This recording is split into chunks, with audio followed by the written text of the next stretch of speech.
చూద్దాం. కరువుతో ప్రజలు ఇబ్బంది పడకుండా చర్యలు తీసుకుంటున్నామని అన్నారు. నిజామాబాద్ ఎంపీ కవిత కేంద్ర నిధులను సద్వినియోగం చేసుకుని ఉపాధి అవకాశాలు కల్పించాలని అధికారులను ఆదేశించారు. నిజామాబాద్ ప్రగతి భవన్లో జరిగిన విజిలెన్స్ అండ్ మానిటరింగ్ కమిటీ మీటింగ్కు ఎంపీ కవిత, మంత్రి పోచారం, మంత్రి జూపల్లి హాజరయ్యారు. ప్రజలకు ప్రభుత్వ ఫలాలు అందించడంలో నిర్లక్ష్యంగా ఉండే అధికారులపై చర్యలు తప్పవన్నారు పోచారం.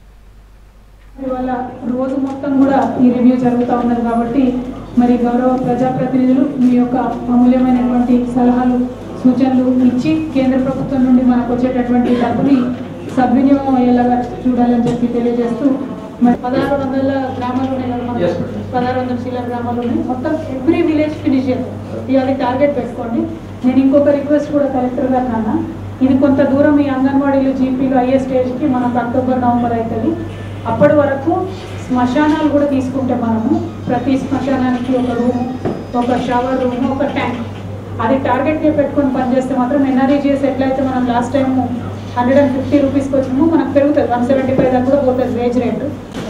బ్రహ్మాండంగా కొన్ని చోట్ల ప్రోగ్రెస్ బాగా ఉన్నాయి. కొంతమంది కాంట్రాక్ట్ తీసుకున్న వారు జిడ్డుగా చేస్తూ ఉన్నారు. మన దగ్గర ఉన్నటువంటి ఆర్ట్ మిక్స్ ప్లాంట్ ఒక 10 ఉన్నాయి. మన దగ్గర ఆ 10లో ఒక 2-3 మాత్రమే కావాలని డిలే చేస్తున్నారు అనేది సభ్యుల ఆరోపణ. మిగతా 7 ప్రాపర్ స్పీడ్గా చేస్తున్నారు, గంటలు పడుతూ ఉన్నారు. ఈ వర్షాకాలం కల్లా పంచాయతీరాజ్ కానీ, ఆర్ఎండ్బి కానీ, రిన్యూవల్స్ కానీ, డబ్ల్యూజీఎం అప్గ్రేడేషన్ కానీ అయిపోతాయి. గౌరవ సభ్యులు చెప్పినటువంటి ఆ 1-2 ఏవైతే కావాలని డిలే చేస్తున్నారో పని చేసే వాడికి ప్రోత్సహించండి. పని చేయకుండా కావాలని